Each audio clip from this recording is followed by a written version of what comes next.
Welcome into KSL Sports Rewind. Dusty Lister and Dane Stewart. This is our picks video. As always, we won't hit all the sponsorship as far as the text, but Heidemann Associates, Western Governors University, UCCU, and Salt Lake Running Company. Look, this is the video that Dane dominated a year ago. Congratulations, you have a ring.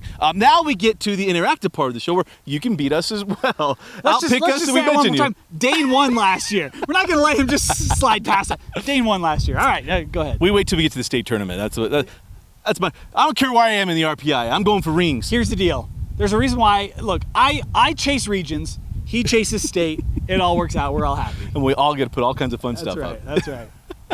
The Wallet Davis, if you want to know what we're referring to. All right. Let's go first. Okay, we'll wait. I'm going to hold off on this one. But here's a game we called a year ago, and I think this will be very interesting. Brighton having to bounce back after the loss to Desert Hills, taking on Syracuse, who's having to bounce back after the heartbreaking loss to Riverton. Yeah, this will be an interesting game. Look, I love the response that we saw from Brighton in the second half of that game against Desert Hills. Look, they fell down early. Offense came back. Defense kind of settled in. You kind of expected that. Coach Sotera, his first game, new defense. And look, Jack Johnson returns, but there's a lot of new pieces around that. McMaster's back, but other than that, there's Gurr is back as well. Yeah. So there are other pieces there, but lost guys up front, lost guys defensively, new schemes. Yeah, you figure it was going to take some time, right? Yeah. But I loved what we saw from them in that second half. Syracuse, this was one that I did not see coming, and I thought they would defeat Riverton, given that they returned so much. I'm going to go with Brighton here. I think that you see enough of a foundation there. I think Brighton lost this game last year. I think they returned talent. I think settling in, Coach Sotera building that culture. I'll go with the Bengals here. I know Brighton, the kids were a part of that team a year ago. They want their comeuppance to go get Syracuse. I think Syracuse, there's a little taste. I think they heard us talk about them and a little bit think, hey, we're going to roll in here and go, and you just think it's going to happen. Sometimes you got to get smacked in the face, and I believe Coach Knight and the Titans are going to do that. So I'm going to go with the Titans to take that one. Okay. All right, this is a great Week 2 matchup. East Skyridge. See that game right here on KSL Sports. Yeah, really intriguing matchup. The running attack of East dealing with Skyridge, and I mean, the offense does pretty much whatever it wants to do. I'm going to go with Skyridge in this one. I just think defensively Skyridge is stout. East will be able to find some success running the football, but I don't know if they'll be able to keep up with Skyridge. Skyridge isn't going to drop 50, and if you want bulletin board material, there you go for Coach Lehman and company. But I don't know they get to 50, but I don't know if East can get to 28 or 30, which I think Skyridge may. So I'll go with the Falcons. Yeah, it's going to be very interesting to watch here, and I think the Ham offense is going to be very interesting to go. Matic and everything else, and McKay Hillstead, so good in Week 1. What can he do in Week 2? I will stay with Skyridge as well. But again, you'll see that game right here on KSLSports.com. Mark Winterton and Jake Hatch will have that one for you. All right, Bountiful and Farmington. Let's just get started now. My goodness gracious. Who's going to do what? Former region rivals. One's now 6A, one's still in 5A. Corbin Cottle taking on Boston Reinhold.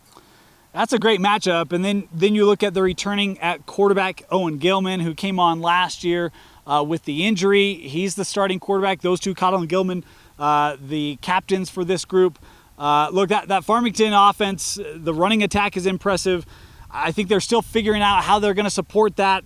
I think they're still going to be a really good team, but I'm going to go with Bountiful here. I think that ground game, the versatility of Gilman, and then they got some dudes as well. And by the way, one of the items we did not talk about in our show this week, but there's a heck of a pick six on a late Hail Mary by Satuala. This Bountiful group has dudes. I'll go with the Red Hawks. Photo credit to Nate Dowdle. Tip the cap to the boss. He was on that one. He shot that one. That's a good one. By the way, they won 30-3, did Bountiful last week. And now Farmington, I'm going Farmington. Okay. I'll pick Farmington. Look, we're going a lot. Well, we're 2-1. So here we go. Summit Academy went on the road and won Independent Cottonwood. They feel really good about it. So with Summit Academy taking on the San Juan Broncos. Yeah. I think we'll learn a lot about both these two teams. Layton Christian is really good. That's an impressive win for San Juan. I think the fact that they showed that they can keep the offense where it was from a year ago, that's got to give them a lot of confidence. Summit Academy, look, they scored a lot more than I thought. So to me, I thought that offense looked really impressive as well. I'm going to stay with San Juan. I think this is still San Juan, right? What they built last year, continuing through this year. It might be the only time in my life I pick Broncos, but I'll go with San Juan. I only pick Broncos because of the Nielsen family in San Juan, and that's how close I am to my niece and her husband and my sweet little great niece. And Curtis Condi, you would teach someone to shoot with pressure on him. Well, I'll do it too. I'm going San Juan. You want to call me out on Twitter? We'll do it. But no, I think it's a fun game. It's a close really game. Fun game. Yeah. And but I'm gonna go San Juan as well. Had to give Coach Condi some love and take care of my people in Carbon County. All right, Park City, Maple Mountain. Interesting one here. Park City fell behind to Wasatch, coming back. Maple Mountain really strong week 1. I'm gonna go with Park City. I have a lot of expectations for this group. I think the culture that Coach Monzingo's built up there, the returners they have. Obviously, we talk about the Byers being there. Huge McCurdy. There's still a lot of pieces there. I just feel like that team has enough experience and expectations. I think they win this one, but I think it's a close game. I think so too. I think it was good week 1 for Maple Mountain, 41-14 over Mountain View. Talk about Park City win the backside or the Wasatch back. Is there a Tabarachi still at Park City? There is, but I didn't see any stats for him this week. Now, it could be they haven't been entered yet, but yeah, there is a Tabarachi. Well, I'm going Park City then. All right. That's where we're going to go. Spanish Fort, Crimson Cliffs. Interesting game here. Two teams that didn't score a lot of points in week 1. First team to 20. Pretty much. This last week it was first to 10, I believe. Spanish Fork, Crimson. I don't quite know where to go with this one. We talked about Buck. He had the rushing touchdown for Spanish Fork in their win this week. Kel with the rushing touchdown for Crimson Cliffs. I'm going to lean with the Mustangs. I was big on Crimson Cliffs last year. I think the defense flexes its muscle in week 1. I'll stay on the horse with the Mustangs. That's a good one. I'll go Dustin Smith and the Dons. Okay, all right. This is a coin toss game. It is, yeah. It really is. Yeah. Like 2 for the money. Flip one, and we'll see where we go. Beaver and Grantsville. Last year, Beaver took it to Grantsville in this one, and Grantsville went on to win the state championship. Not often you see Beaver not make plays late, right? I mean, that felt... That was very weird. That was different. Yeah. But look, that staff, Coach Marshall, is so good that they're going to bounce back. They're going to be fine. I think they're still going to be competitive in region and in the classification. This Grantsville team, they showed me something against Provo. I know there were people that had big expectations for Provo this year, and Grantsville took care of business early. We even had a little going back and forth between Nate Austin and Kyle Collinsworth. Now, basketball coaches at each respective school, I think the loser should do 100 push-ups. I'm sure Kyle already has. Look, I'm going to go with Grantsville in this one. I think the Cowboys, coming off state championship last year, returning so many guys, Rainier amongst others, I'll go with the Cowboys here to get the win. I'm going Cowboys. Tough start for Beaver. If they lost back-to-back weeks, and not back-to-back weeks to Cowboys.